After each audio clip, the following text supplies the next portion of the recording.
The Deep Sacrifice. A Father's Memorial. A Deep-Sea Espionage Story. PROLOGUE. 2025. A quiet government office in Washington, D.C., 10 years after the classified mission. Thank you for coming, Admiral Peterson. I know this debriefing is a decade overdue, that some stories can only be told when the classified seals are finally lifted. Today marks 10 years since we lost my daughter, Lieutenant Sarah Vale, 7,000 meters below the Pacific Ocean.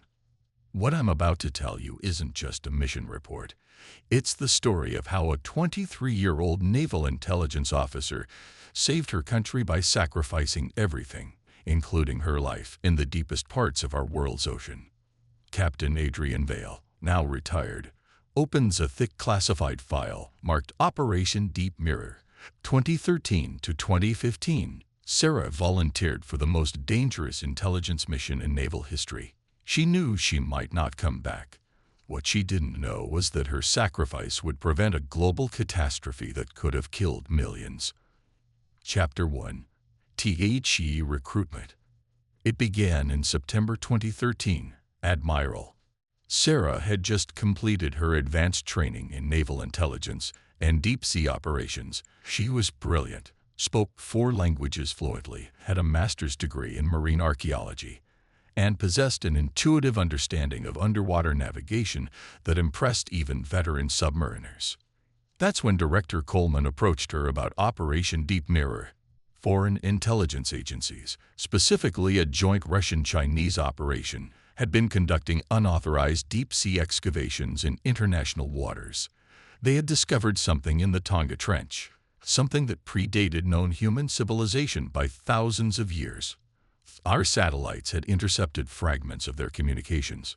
Words like unlimited energy source and consciousness transfer technology appeared in their encrypted transmissions.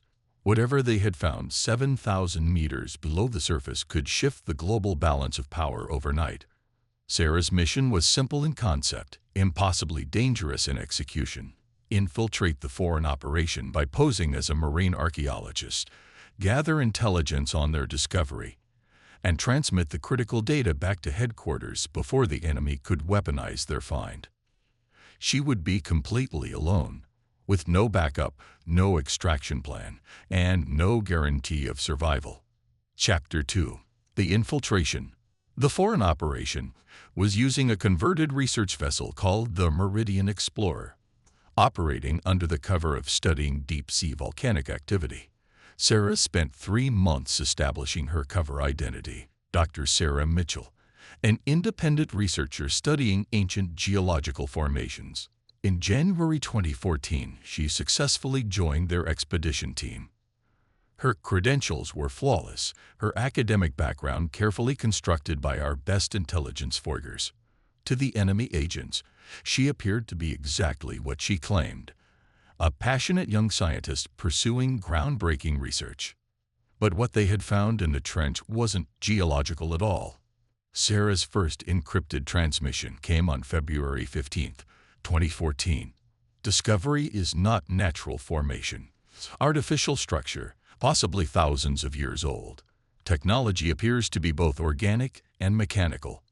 Enemy believes it's some form of advanced data storage system, possibly containing knowledge from a lost civilization.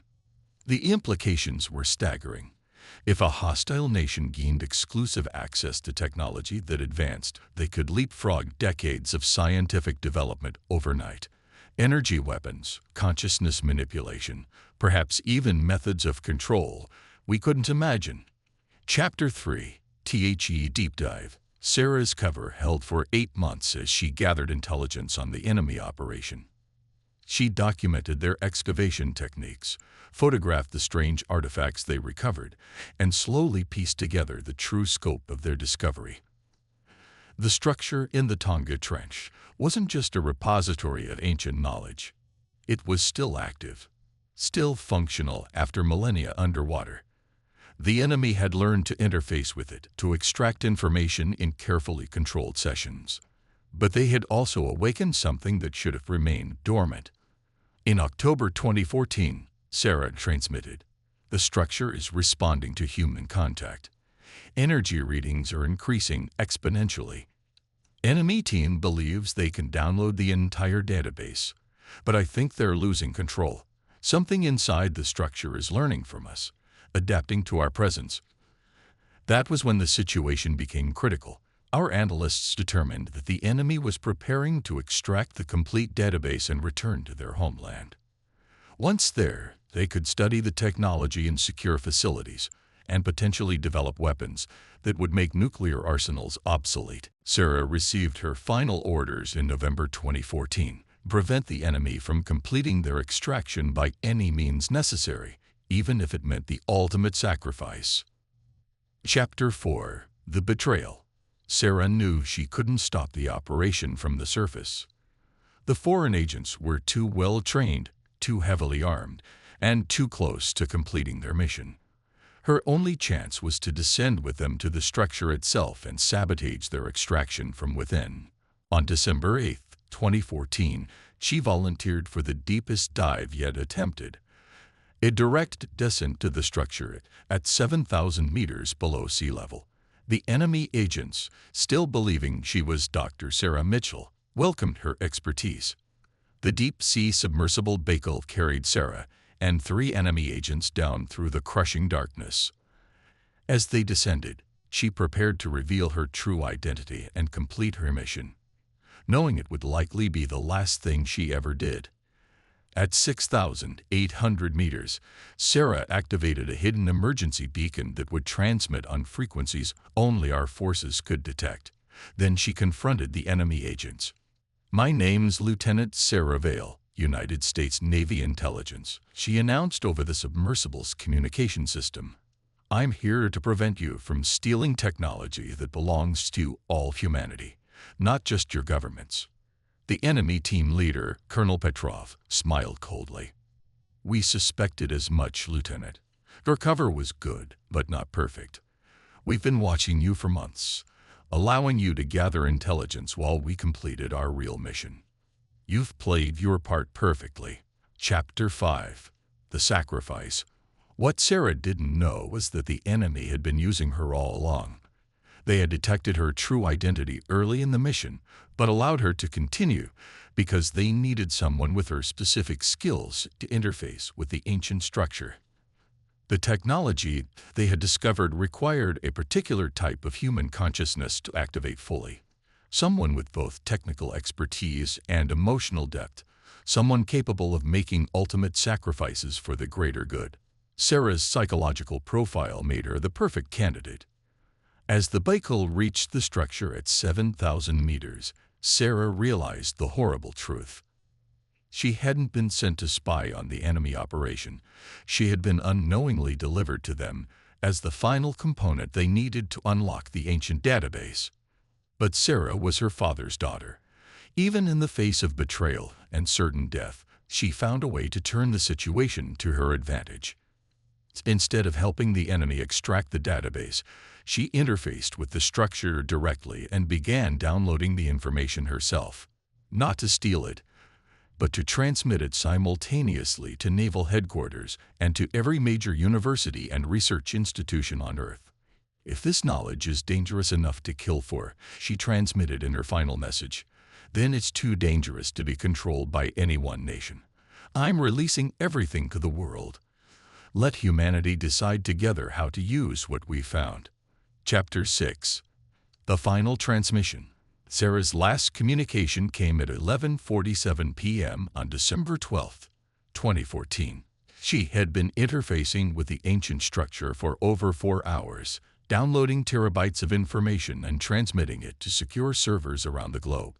"Dad, if you ever receive this message, I want you to know I understand now why you always told me that some things are worth dying for.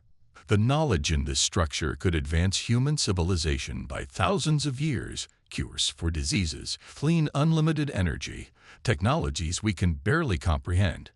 But it could also destroy us if it falls into the wrong hands.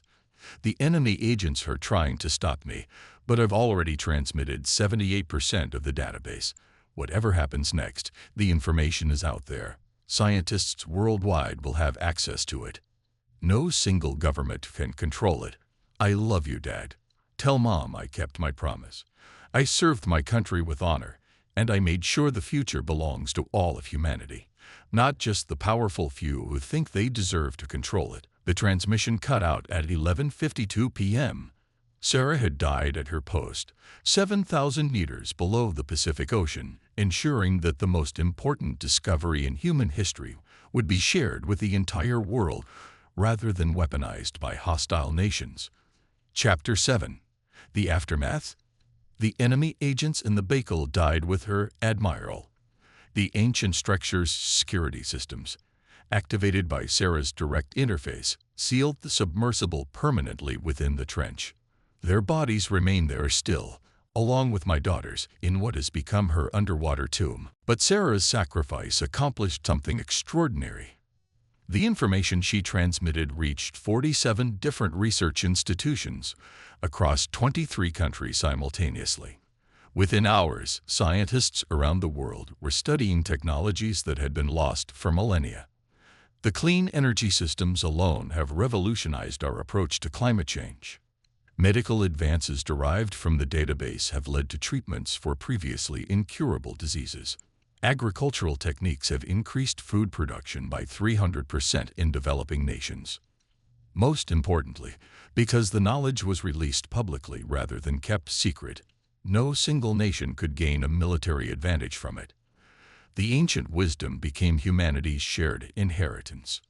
Chapter 8. The cover-up. Of course, the public never learned the true story of how we acquired this technology. The official narrative credits a joint international research expedition with discovering the ancient structure and voluntarily sharing their findings with the world scientific community. Sarah's role in the mission remained classified at the highest levels. Her official record shows that she died in a training accident during deep-sea exercises. Only a handful of people knew the truth about Operation Deep Mirror and my daughter's ultimate sacrifice. For 10 years, I've carried this secret, Admiral. I've watched the world benefit from technologies that Sarah died to protect, seen diseases cured and clean energy plants built, all while her contribution remained hidden in classified files. But today, on the 10th anniversary of her death, the declassification order finally allows me to tell her story. Lieutenant Sarah Vale, Naval Intelligence Officer, died serving her country and protecting the future of human civilization. Chapter 9. The Memorial. We couldn't bring her body back, Admiral. The structure's defense systems ensure that nothing can be removed from the site. Not the technology, not the artifacts, and not the remains of those who gave their lives there. But we built her a memorial in Arlington National Cemetery anyway. A simple headstone that reads, Lieutenant Sarah Vale, 1991 to 2014. She died so others might live. Most visitors assume she died in some conventional military operation. They don't know that she single-handedly prevented a technological arms race that could have led to World War III. They don't know that her sacrifice is the reason their children have access to clean energy and advanced medical care.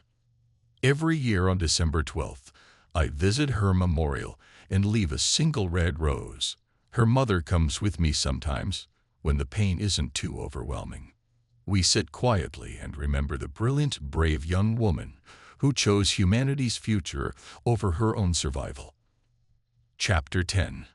The Legacy. Sarah's sacrifice wasn't just about preventing enemy nations from gaining technological advantages, Admiral. It was about ensuring that humanity's greatest discoveries belong to everyone, not just the powerful few who can afford to control them. The ancient database contained more than just technological specifications. It included philosophical writings, historical records, and warnings from a civilization that had faced similar choices to ours. They had chosen poorly, allowing their knowledge to be hoarded by elites, while their society collapsed around them. Sarah made sure we wouldn't repeat their mistakes. Today, in 2025, children around the world learn science using principles that were discovered 7,000 meters below the Pacific Ocean, transmitted by a young woman who died to ensure no government could monopolize the future. Cancer treatments, renewable energy systems, water purification technologies. All of it exists because my daughter chose to serve humanity rather than any single nation.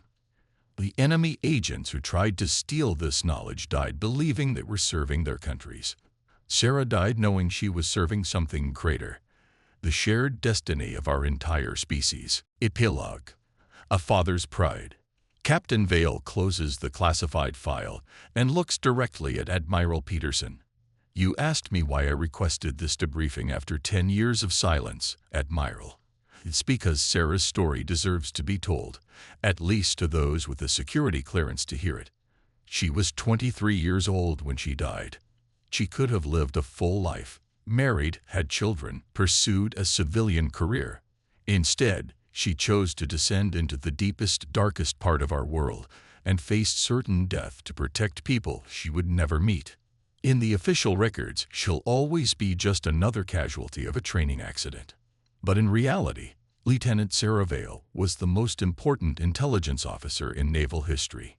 She prevented a global catastrophe and ensured that humanity's future would be built on shared knowledge rather than technological tyranny. I'm proud of her, Admiral. Proud that she was my daughter. Proud that she served her country with such distinction, and proud that her sacrifice continues to benefit millions of people who will never know her name. The ocean depths claimed her body, but her legacy lives on in every clean energy plant, every medical breakthrough, every child who grows up in a world where ancient wisdom belongs to all humanity, rather than the few who would use it for conquest. That's the real story of Operation Deep Mirror. That's how my daughter saved the world. Outside the office window, the sun sets over Washington, D.C., illuminating a world that has been forever changed by the sacrifice of one young woman in the deepest waters of the Pacific Ocean. Dedicated to all the intelligence officers who serve in silence, whose sacrifices remain classified long after their deaths, and whose contributions to our freedom and security are known only to God and country.